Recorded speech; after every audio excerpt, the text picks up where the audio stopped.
George Fox, as we all know, said, "Let your life speak." As Quakers, we believe that there is God within everyone, and this defines our unique approach to advocacy. Our role as Quaker advocates is to speak to that of God, which within those we are seeking to influence. We are advocates for change. Now, I'm not telling you anything you don't already know. I know I'm talking to a group of like-minded Quakers, but we thought it would be nice for us as a meeting to talk to you all about some of the ways that we at Newtown Meeting have been advocacy. We want to talk to you about the ideas, and maybe this could spur some thought within your meeting and even inner meeting advocacy. So for the adult program, we have 5 different organizations / causes / leadings that specific members have felt to serve, that led to serve. Each one is going to do about 7-minute overview of the organization, talk about their leading, and talk about how others can get involved. Because we're on kind of a tight schedule, I'd like for you, if you have a question, could you hold the question till the speakers have finished? And then hopefully we'll have some time after that. So I'm going to let each of our presenters introduce themselves quickly. So Sarah, do you want to start talking about our children's service projects? Good morning, friends. My name is Sarah Armour. I am an older young friend of Newtown Meeting. I'm speaking to you today to share how our children engage in advocacy. Each year, we hold 2 fundraisers, a simple supper and a lasagna dinner. We don't do the cooking, we help set up, serve, and clean up.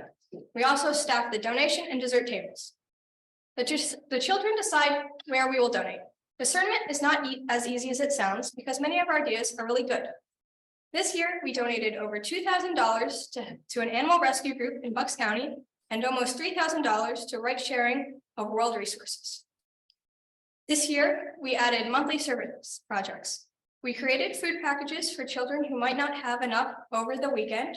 We packaged hygiene supplies for people who are without permanent homes, and we made toys and blankets and feeding tubes for shelter animals. We did not do these projects alone. The whole meeting was working together. Adult friends supplied most of the things we needed each time we announced a project. Hopefully, we will get to do more projects each month beginning in September. The projects we do are really important to me because it makes me feel happy. I love giving back to the community. Thank you. Nancy Martin. Good to see you, friends. Friends I know and friends I will hope to know. Oh. I'm an activist by nature. I get involved.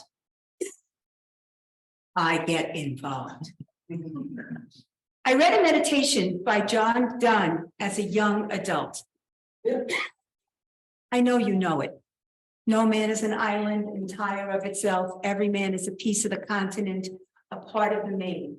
If a fly be washed away by the sea, Europe is the lesser, as well as if a promontory were, as well as if a manor of thy own friends were, or if thine own were. Any man's death diminishes me because I am involved in mankind, and therefore never send to know for whom the bell tolls, they toll for thee. So looking back, I heard the voice of God the first time I read that poem. Okay, I didn't know it was the voice of God. And I didn't know that until a few years ago. John Donne's meditation showed me the importance of every single life. All lives became equally important, no matter what. And all lives became very important because of something I could not name inside of each of you. But I knew that each of you were incredibly precious. I knew that day that something inside of you was sacred. I became a pacifist that day. John Donne, okay, if you want to call it God, really changed my life. I'm here to speak to you about an organization called POWER, which many Newtown friends have been involved with in one way or another for over 6 years. The first Leaders of Power brought together 40 congregations in Philadelphia in the year 2010. Leaders held many assemblies to find out about the thoughts and the ones that are most important and what changes people felt needed to happen in the city. And those ideas became the basis of several campaigns. They've stayed pretty intact since 2010. Economic justice, live free, justice reform. Climate justice, which is the newest. Civic engagement, voting and legislative districting, and education justice. Power has been working for education justice in Philadelphia and now Pennsylvania for over 10 years. In 2016, the organization spread out to the suburban areas of Philadelphia and then to the other counties in the Commonwealth. I think there are about 75 congregations now that are together. I attended the first assembly held in Bucks with several hundred other people. I know many of the friends sitting here attended that meeting. Many of the friends attended that meeting in that crowded church. And they came to listen to see if that need was a call to them. Pat McGee brought the idea of officially working with Power to our meeting a few years ago. Our Peace and Justice Committee discerned the question of our membership and decided to request that we join. The request was accepted at a meeting for business, and we became full members of the organization. I'm a member of the Education Justice Committee. My background is 22 years of teaching public school in New York City.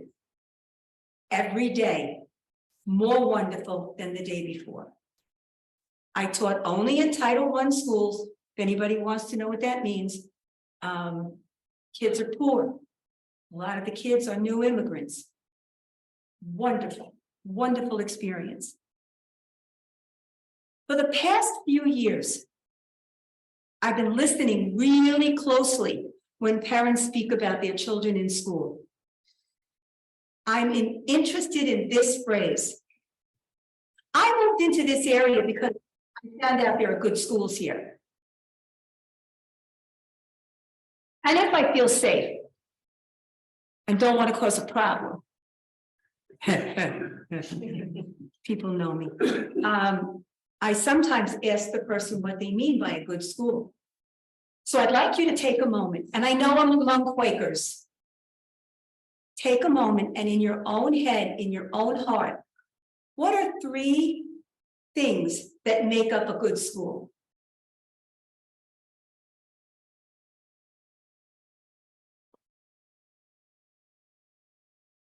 I spoke to one of my children a few days ago, and that's why I decided to include this. She's looking for the best school to put her 5-year-old. And she said, it has to be a good school, Mom. What do you mean? Has to be safe.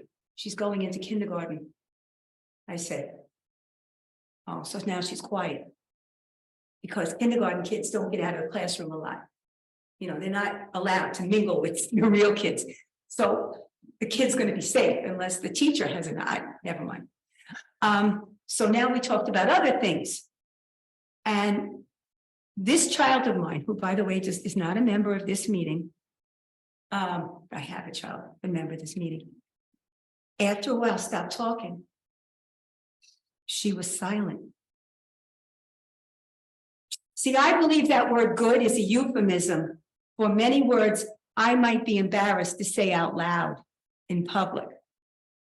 I didn't ask you to answer because I didn't think you think that way. I hope you don't.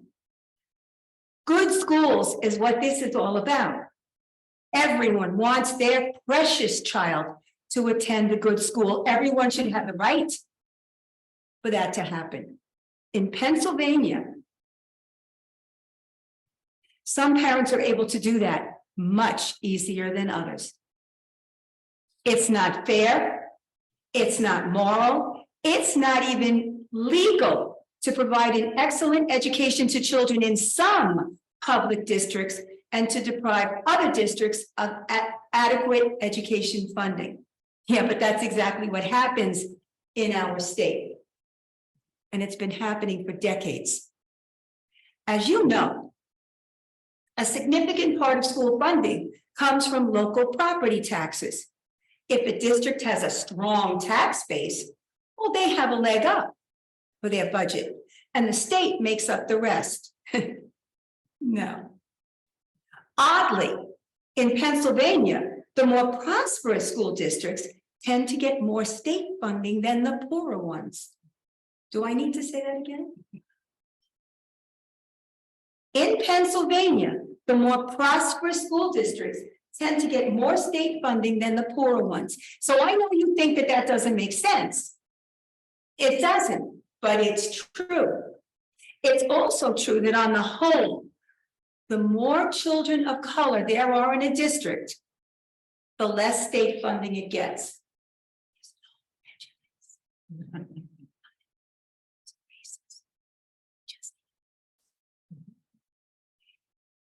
Even right here in Bucks County, well-off districts like Council Rock and New Hope Solebury get more state fundings than they actually need.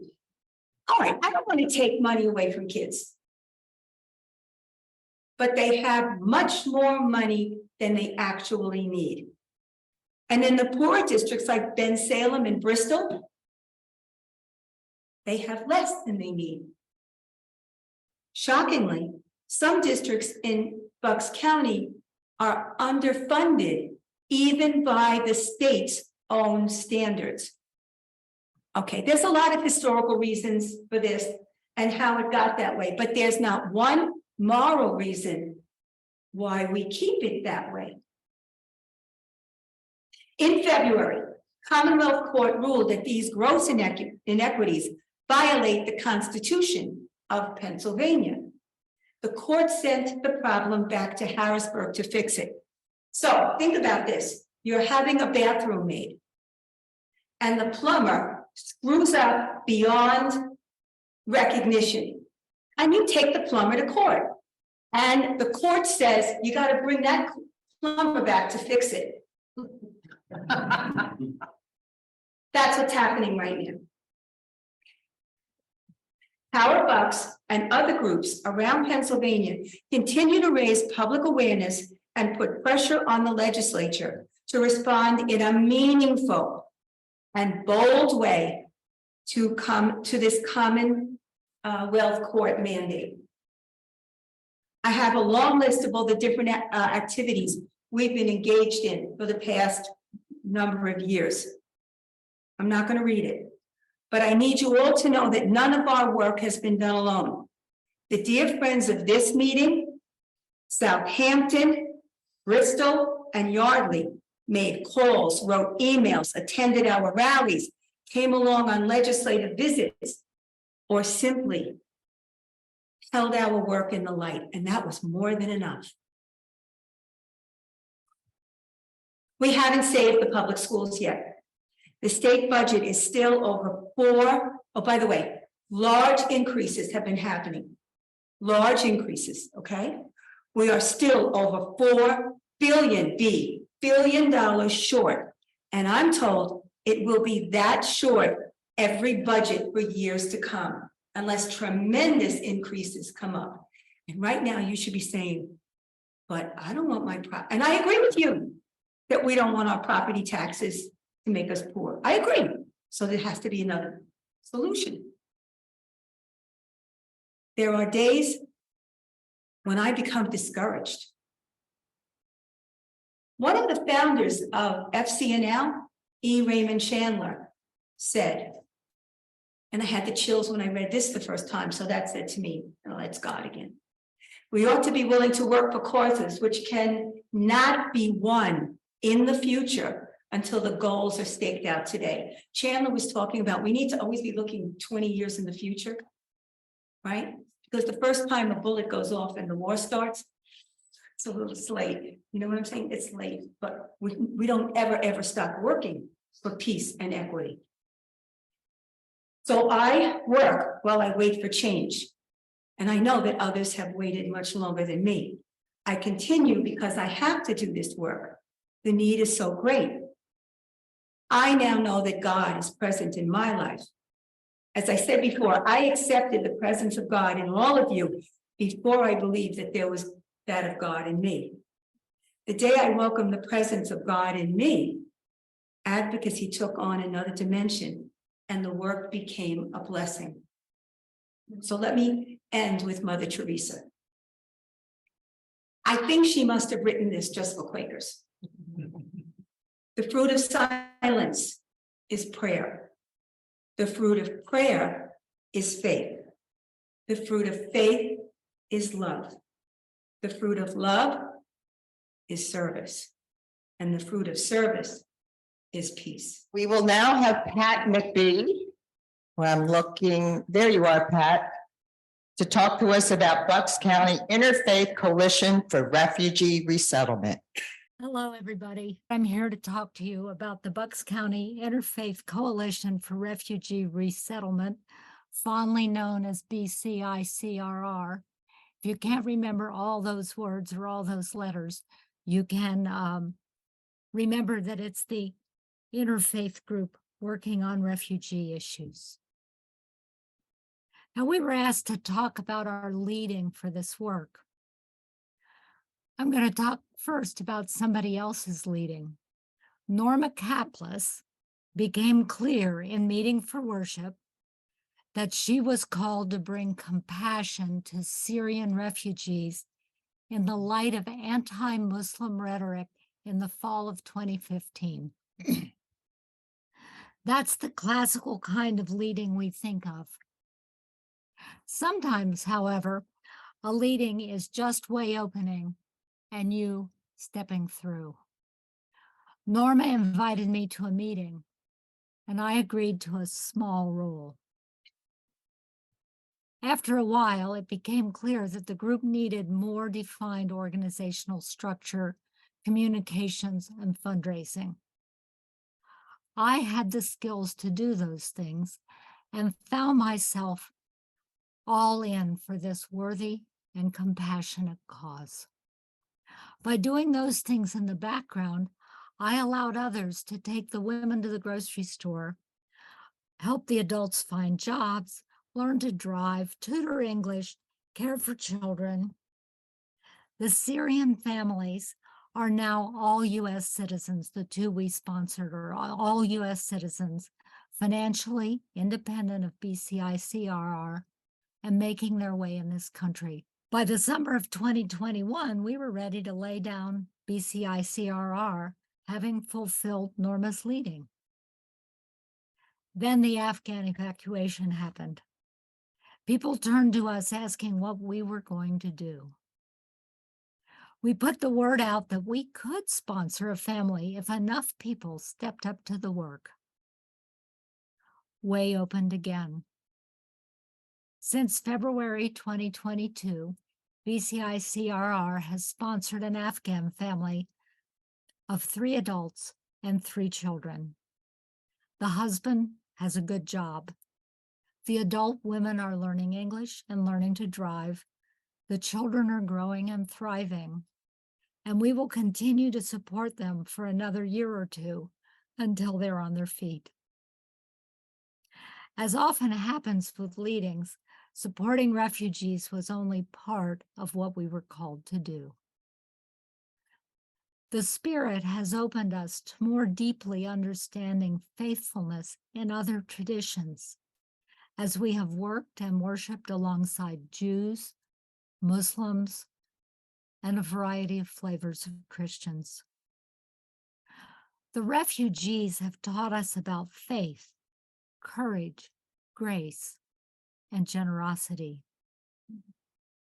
The work has humbled us in learning about the challenges of being poor in America. When we considered sponsoring a 4th family, it became clear that our unincorporated, all-volunteer group did not have the administrative strength to gear up to sponsor another family. What if we could collaborate with other groups that were more established, incorporated with some paid administration? Way has opened again. BCICRR is entering a collaboration with Immigrant Rights Action in Doylestown, founded in 2017, in part due to a leading to Jenny Isaacs of Doylestown Meeting. Immigrant Rights Action deeply desires to have the resources to expand their services of legal support and access to resources in more of Bucks County beyond the Doylestown base.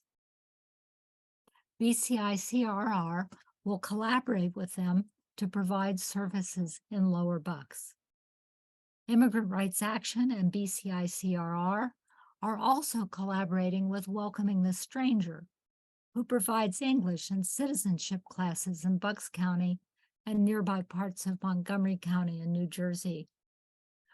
Welcoming the Stranger will help us to identify areas of greatest need in Lower Bucks in exchange for these broader services being more readily available to their students. The need is great. The deeper we go, the more we see. There may be more than 10,000 refugees, undocumented immigrants, and asylum seekers in Bucks County alone. In this collaboration, we will help these new arrivals find resources for food and clothing, access services, enroll their children in school, and thread their way through the immigration legal system. Way keeps opening to stir our hearts, expand our knowledge, and expose us to the faith and courage and grace of people who have walked thousands of miles to provide a better future for their children.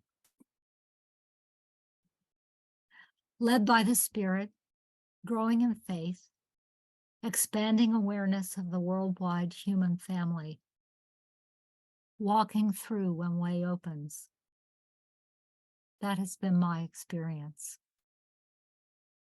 The way is open for you as well, if you feel called to this work.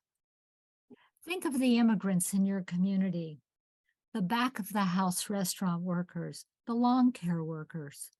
They're all around us. If this work calls to you, contact me at mcbpatricia@gmail.com. I'll put it in the chat. Or talk to Nancy Martin at lunch, because she and I are in cahoots on both BCICRR and POWER. Thank you. Now we'll hear from Will Reed, who's going to talk to us about right sharing of world resources. So my favorite quote from George Fox is about the idea of walking cheerfully across the earth, recognizing that of God in everyone. And immediately that runs into the problem of realizing how many people don't have their very basic needs met. And it's kind of hard to be cheerful when you're confronting that. And I think the answer has to be in the other Quaker ideas of stewardship and efficiency. And that means part of stewardship has to be helping people meet their needs by unleashing their potential, rather than just looking for anything that sounds helpful. And one group that people's meetings have led them to develop that I really like for that reason is right sharing of world resources. And sharing of world resources when people are lacking basic needs makes sense. But right sharing is even more than that. It's figuring out the way to unleash people's potential most effectively, to have the biggest impact on people, all of whom we value. And we won't have time today to go into everything that right sharing does and how it works. But one member of our meeting, Reese Norville, has written an article for the Philadelphia Yearly Meeting that sort of summarizes how this organization works and some of the refinements that they built into their system. And And so we have copies of that here for anybody who would be interested in it. I'd be glad to share it. And also you can look it up on the yearly meeting website. They work primarily through microloans. And if you may recall that in 2006, microloans were awarded the Nobel Peace Prize because it's almost impossible, but you can go to the poorest parts of the world and people who aren't eligible for any kind of loans are able increasingly to come together as a group, get very small loans, build that into something, pay back the loans at an astounding rate, higher than many commercial things could do. And then build on from that their own businesses. And basically it enables them to meet their basic needs. But ride sharing goes farther than that in that it really builds community in these areas as well. So that people are not only dealing with their most basic needs, they're dealing with their needs for friendship, community, and people that they can work with and trust. In the case of ride sharing, it's women's groups, and they select women for two reasons. One is they're in the societies in which they're working, they're clearly disadvantaged in terms of their ability to actually find productive work or ways of meeting their needs.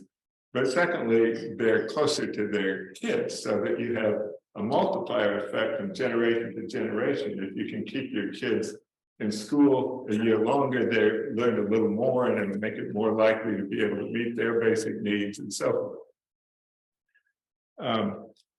The ability of ride sharing, they work, by the way, in 4 countries. They're India, Kenya, Sierra Leone, and now they're starting in Guatemala. And so you hear about immigrants.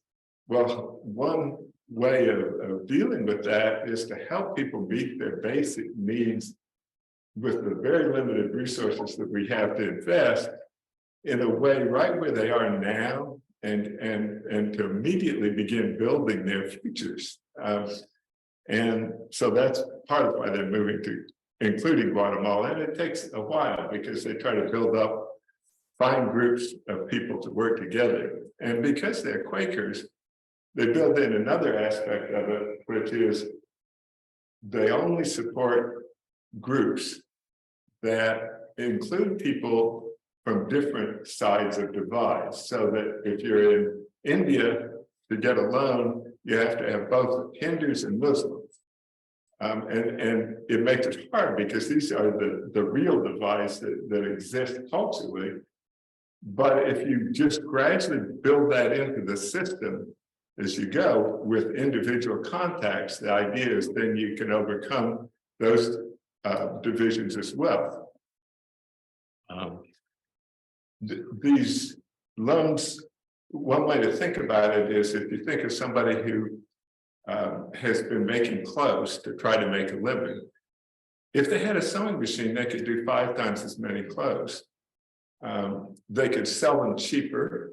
The community benefits because there's more economically possible alternatives. The person makes money, they can pay their loan back in 1 year, and the next year they can add more protein to their diets, and the next year after that they can do more things. So it just, in India, it costs $103 to buy a sewing machine. A one-time purchase of that sewing machine just transforms things, not only for them, but then they pay back their loans. They built this group up. And there's a lot of very small amounts of money that are having a large impact.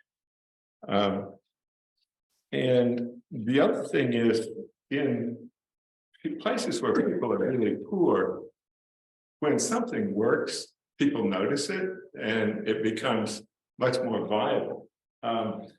It's not like people are very sort of focused on their needs at the time, but if you see something work, then that really draws your attention and it has a multiplier effect.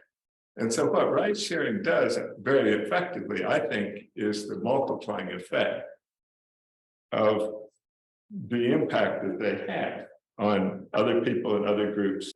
At Newtown, we've agreed to support a project this year. For $6,500, this will fund a group of 25 people, about roughly 25 more or less, and give them enough seed money for them to set up loans to each of those people and to get them paid back. And when the loans are paid back, they go right to that same group of people who can make further loans. And it just has that multiplying effect that way. It has a multiplying effect between generations. It has a multiplying effect on other people in society. And so what we would like to do is see if we can work with other meetings in supporting loans into the future, because we think this does have a potential for a large impact. And it's also really good for meetings.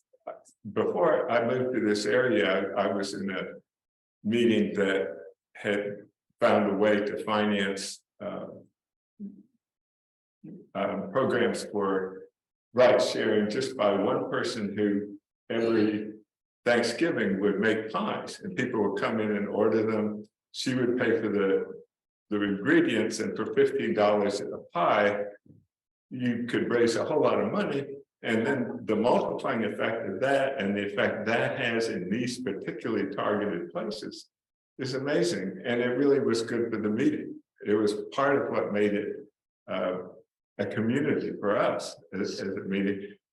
And it isn't just doing good things, but it's doing good things effectively that impact in accordance with our values. So we would love to work with other meetings that are interested in pursuing this in some form. And we'd be glad to pass that information to anyone here who would like to see more. Thank you, Will. And our last presentation is a joint one between Betsy Crofts and John McGee, talking about what we're calling grassroots advocacy. Since I'm the Newtown meeting representative, I'll just say that that's who I am. And we're excited for the collaboration that this project represents with Southampton meeting particularly. And so John McGee will start us off. Now, I'm happy to be the outsider here today, or the invited speaker. And in a little bit, I want to ask a difficult thing, but to start, to give you a quote from Gibran, the poet, in his poem on love, said that he urged us, he exhorted us to wake each morning with winged heart and thankfulness for another day of loving. I slaughtered his poetry, but the idea, of course, is self-evident. And now, if you would, I'd like you to recall to mind, if only for the briefest moment, what you were doing and feeling in late May of 2020.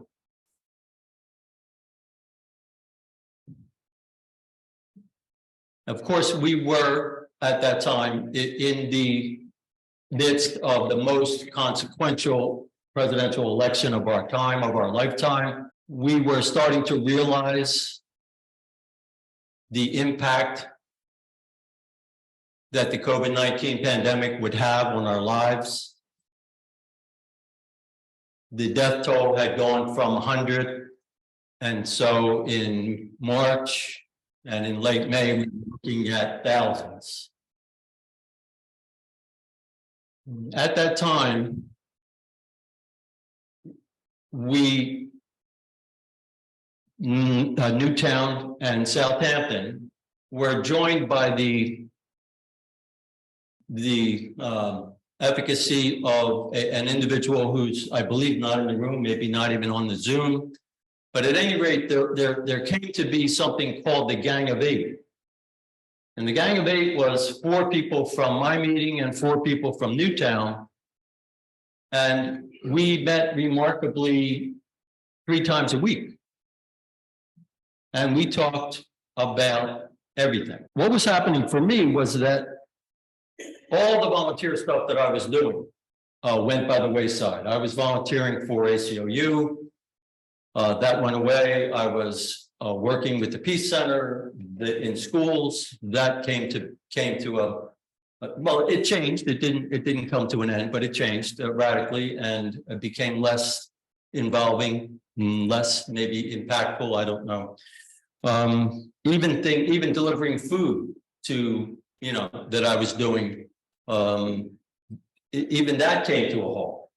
So here we were, essentially lost, and we were scared.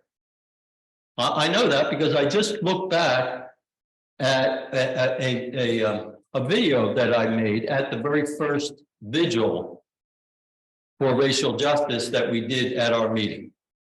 And in that video, I said, we're scared, okay? Because we were afraid to be in large groups. We were afraid to be with other people. Obviously, the 9 minutes and 29 seconds that Chauvin knelt on the neck of George Floyd had changed everything in terms of, and it convicted us in our hearts. And we needed to do something. And we thought self-education, we thought direct action, we thought protest. And we decided that on June 7th, about 3 years ago, that we would hold a vigil, that we would stand the corner of Southampton meeting and say what we had to say, which was that Black Lives Matter. Maybe a week later, on Juneteenth, and I'm not saying that the Gang of Eight had anything to do with it, but I think it might have.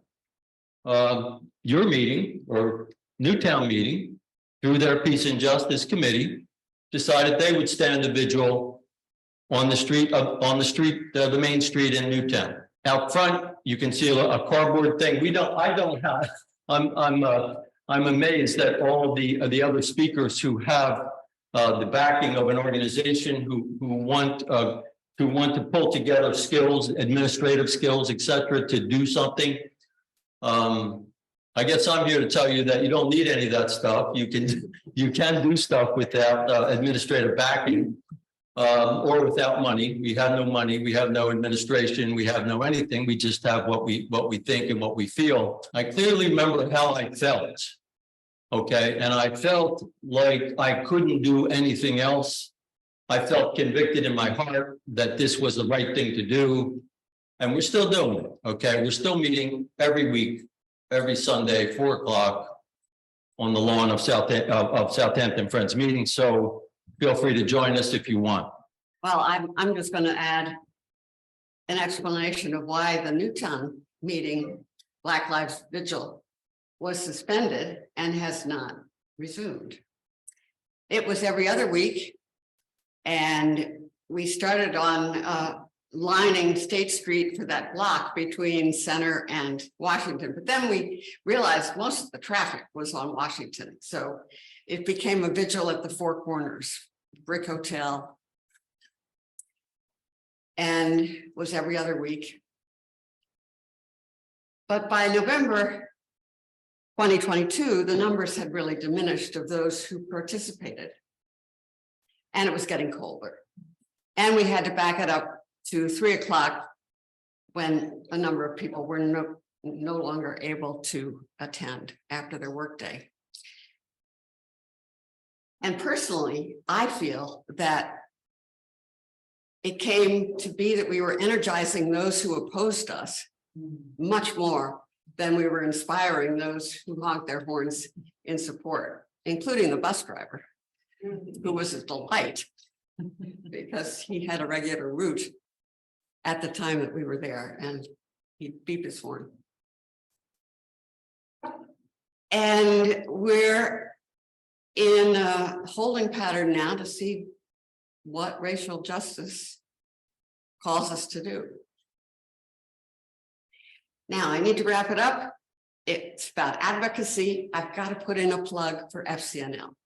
That's the organization whose mission is to advocate for Quaker values in Washington and on the Hill.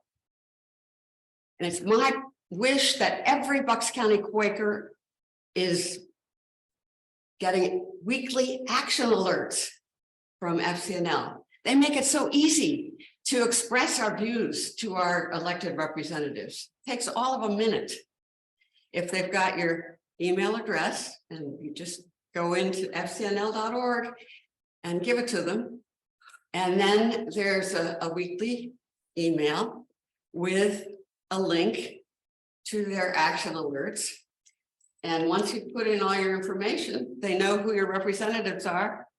And you can advocate for a particular policy, particular bill, Peace Corps authorization. I need to stop. But please take a look at the table with all the FCNL swag that they are now giving out, and take some stickers. And if you're interested in the advocacy team, which is separate from Newtown Meeting, Bucks County FCNL advocacy team, there's information there. And we're going to have a meeting on Thursday at 4 o'clock on Zoom. So thanks, friends, for being here. Thank you, John and Betsy. Thank you all for participating. And yes, a question? Carolyn Mitchell from Southampton. The vigil at Southampton has been going on for 3 years. We changed the time when daylight saving time changes, but we are coming up on the anniversary and we would like to honor it.